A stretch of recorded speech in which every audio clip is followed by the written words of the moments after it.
Hi everyone, in front of me I've got REALME Narzo 80 Lite, and let me share with you how to virus scan your device.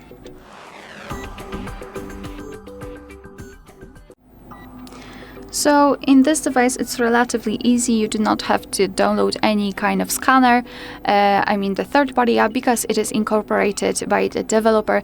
Just find the pre-installed app, which is called PhoneManager. And here we've got the section viruses and risks, so let's tap.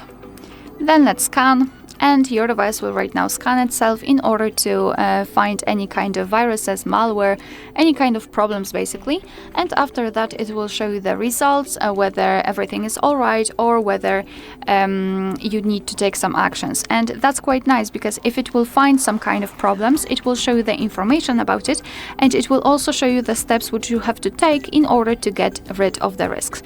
So now let me speed up the video until everything will be completed, because I'd like to show you the results.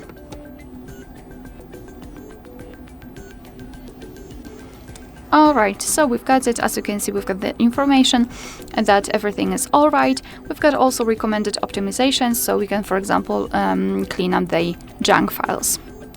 Alright, so that will be all. Thank you so much for watching. Please hit the subscribe button and leave the thumbs up.